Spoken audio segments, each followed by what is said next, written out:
Welcome, or welcome back, as the case may be, to BS Goes West Part 5, which should be the final video in the series. This is leaving Yuma, going to Phoenix, and flying home. A couple of quick notes before we get into the video. First of all, I believe I referred to the town of Avondale as Avalon when we were at Zeno's having dinner. And also, there are no pictures inside the Cocopah Museum, but their Facebook page does have a few pictures you can go through. That is Cocopah. So check that out if you want to see a little bit more. Heading southwest from Yuma toward the Mexican border, which is really only a few miles. It's very agricultural. What really struck me is the irrigation. You saw a raised irrigation ditch there. Water is a huge thing out west, and it really was interesting to me to see the windmills that were pumping the water and the use and reuse of water, and just how much agriculture there was in a place that was so dry. And I really recommend, if you're interested in this, read a little bit more. This area does get a high priority from the Colorado River, which has been in the news a whole lot. But a lot of nothing here, a lot of dryness, several roads that go back and forth from dirt into pavement. We headed down toward the Cocopah community, which they have a casino, and I think I mentioned that later, far on the other side toward the interstate. And here they have a small museum, free of charge. They recommend donations, and just kind of took a look around. There was a cemetery we didn't film, and a small gift shop inside. The Cocopah Museum. There's no photography. We're filming inside. It's a small exhibit, but it's very well done, I thought. No charge. They have a donation box. They have a small gift shop, and I really like seeing these out-of-the-way places, and the smaller things that people don't normally see out here. So we're hitting the road. We've got to head on up towards Phoenix. Not sure if we'll do anything along the way. Traveling through the Fortuna foothills. It's just east of Yuma. A lot of hiking trails, a lot of ATV trails, and I was reading up on the All Trails app. There is a trail you can hike to a B-17 crash from, I believe it was 1944. Looks like most of the trails are moderately strenuous, and some of them stretch that definition a little bit. Like to, if I'd had time, especially with this cooler weather here, would have liked to have hiked up there and seen it. Just, if you do this, or again, if you're on Native American land, be respectful. Things that they say, no photographs, don't take photographs. If you see something, artifacts, don't touch. You can get up close and get pictures, but leave them where they are, undisturbed. Driving from Yuma to Phoenix, we passed a lot of desert, a lot of cactus, which I did not get pictures of. You can Google them yourselves. Quite a few RV parks, and really a lot of nothing. And then the town of Gila Bend, which is home to 1,917 people and 5 old crabs, and apparently something more than 1,922 solar panels. We then went to Zeta's Grill, which is a Lebanese restaurant, and man, it just, the food, everything was amazing. So I'll stop this narration and cut to the actual commentary on it. Back in Jerome on the 13th, we had stopped off in a candy store, and they had these novelty sodas. Would have liked to try a taste test of all of them, just a sample. But I picked up a 4-pack mix and match. They were still with us at the hotel in Phoenix, and so after dinner, it was time for a taste test.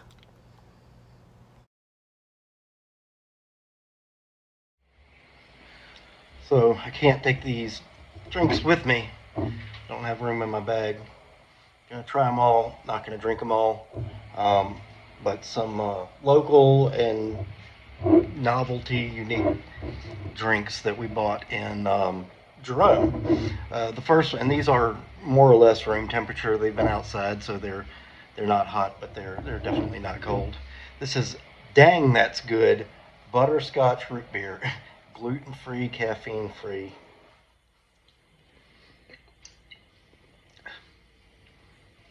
I like that. Just a hint of butterscotch. See, I think too much butterscotch could ruin that.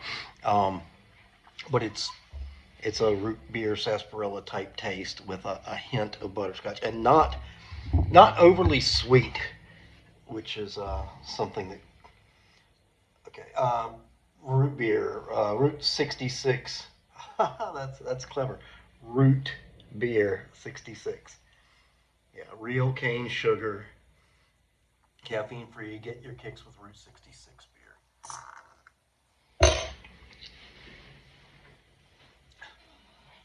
That one's got a little more bite, um, a little more like traditional root beer. It's good. I don't think it's any better than A&W, whatever.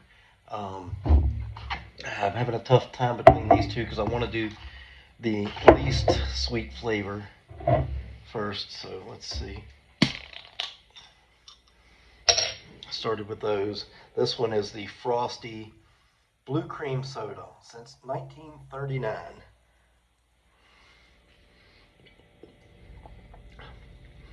Okay, yeah, not bad. Not terribly carbonated. Just very, very light carbonation. Not as candy-like as I thought it would be, but still sweeter than I'd like a drink. Good flavor. I'm not sure if that's a. It's not a cotton candy. Maybe a little bit of raspberry to it. I'm not sure. And then Bazooka, bubblegum flavored soda. I've got hopes for this one. I don't think. You know what? This one is a pop top. And since cars don't have keys anymore, I don't have a key. Do I have anything at all that I can pop that with? All right, desperate measures. How's that?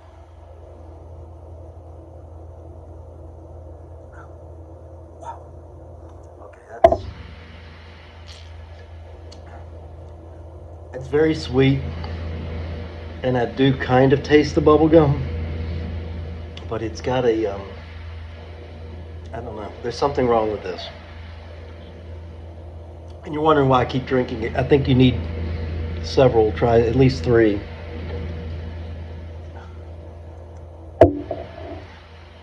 Yeah, not that. So, not this. This one maybe. I mean, if you're into this kind of thing, I think it was a decent flavor. It's not my thing, but it was pretty good. Um, this one here, if you kind of like root beer, but you want something a little more mellow with a slightly different flavor, this was pretty good. If you like a good, strong root beer flavor, than this, but still, it's just for novelty. It's just to drink a different local, smaller label brand. Um, Nothing wrong with A&W or Barks or whatever brand name. Saturday, on the way home, we flew from Phoenix to Nashville, had a moderate layover there, and stopped for a brunch before heading back to Norfolk. While we're here waiting for breakfast, here being three casks in B&A Nashville Airport. Let's try out the sauces. Sriracha Stout. Look. Yeah, let's just dump them on the table too. Mm. Okay. Try that again. A little easier this time. Tangy, very peppery. I like it. I like it. A little bit of a bite. Nothing serious. Okay, this one's thicker. That one's very runny. And this is the Western Porter.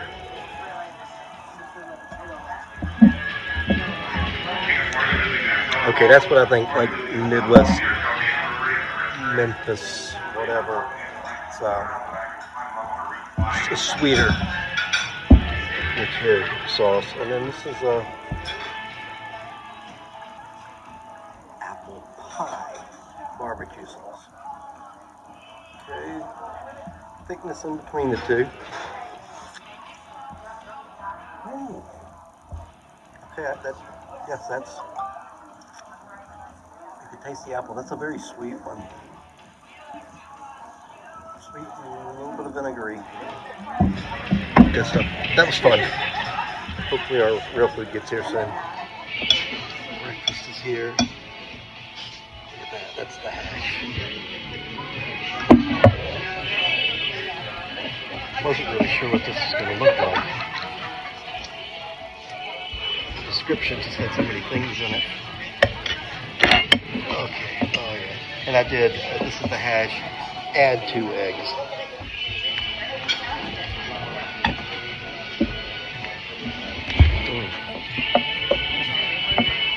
Get over here and try it without the eggs.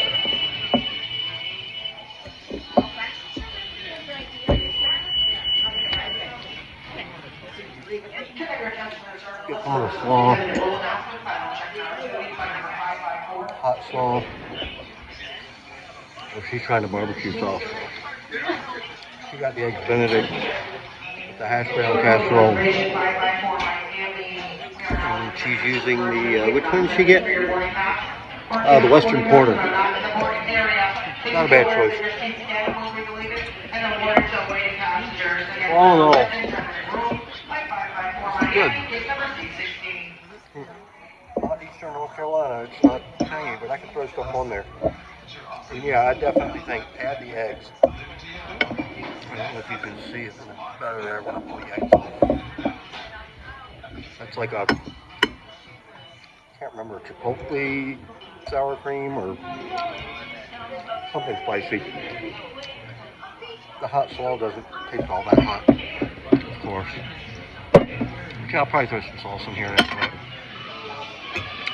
Okay, so some of the apple pie barbecue and the, I forgot what the other one was now.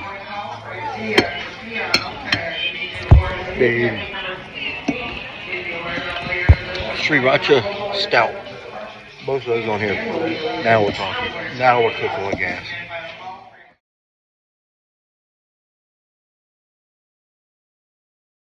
The 3 stars inside a circle that you see here is common imagery around Tennessee. You'll see a variation of it on the Titan's helmet.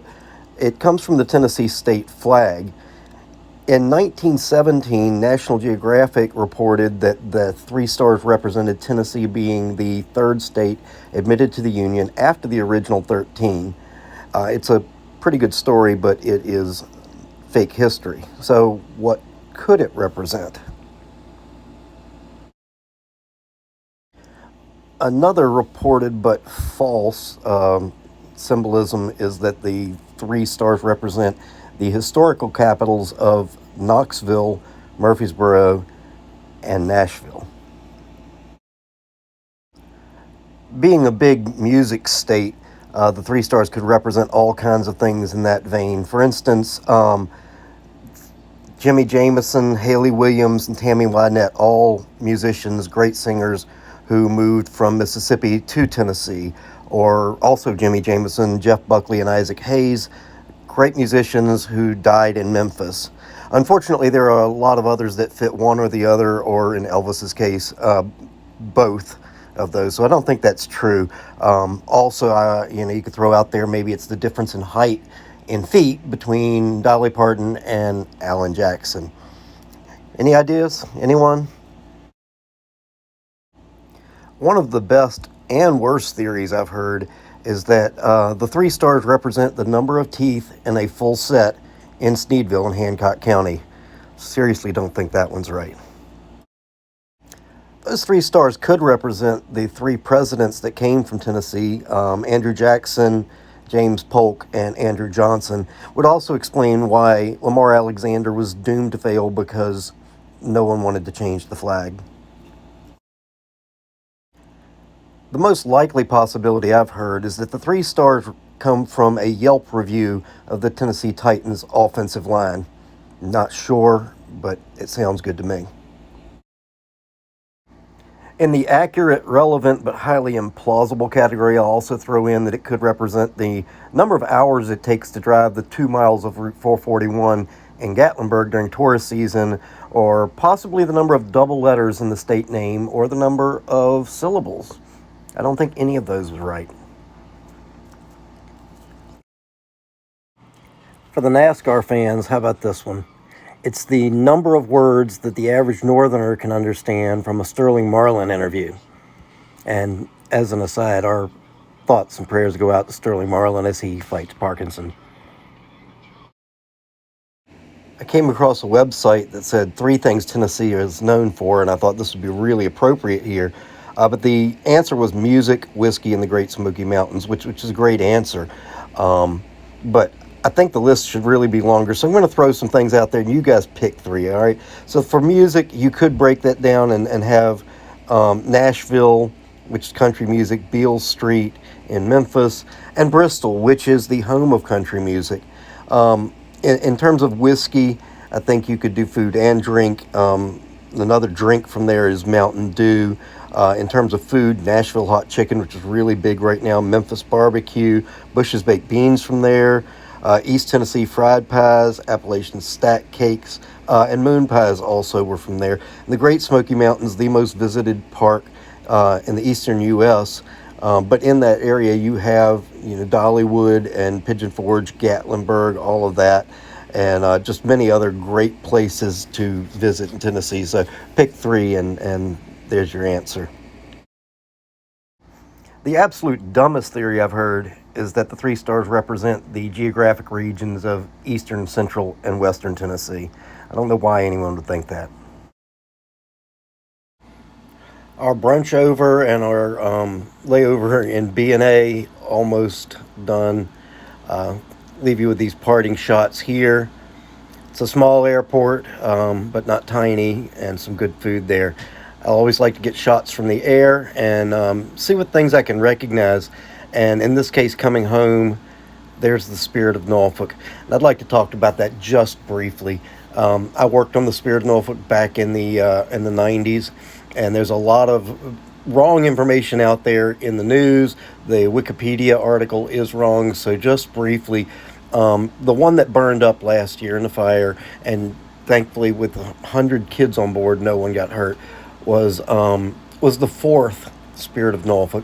The first one was an old World War II ship launched in 78, and that one had a lot of problems. The second one, I believe it was 1981, they called the New Spirit, and the last I heard that was operating up in Canada. The third one took back the Spirit of Norfolk name. It only operated for a few years before being sent up to Baltimore and then later up to New York, where I believe it's the Spirit of the Hudson, or it was when they first moved it up there back in the mid-90s. And this is SON4, which was put into service in 1992, built in Morgan City, Louisiana. So just straightening out a few things there. Also, a lot of people talk about tax dollars at work. That is a privately owned Hornblower Cruises, who actually operated the ferry boat that we took to Alcatraz, runs the Spirit Cruises, and they pay rent for their slip to the city of Norfolk, and they pay utilities and all of that. So this is not some boondoggle tax thing. But very sad to see that happen. A lot of memories. I worked 19-hour days on there, worked year round. I was just part of the main crew there for 5 years. So very sad. A lot of memories there, but had to get that shot. Anyway, thanks for joining us, guys. I probably will do an addendum just with some travel tips and a few reflections. Won't be that long, won't be a lot of pictures or anything like that.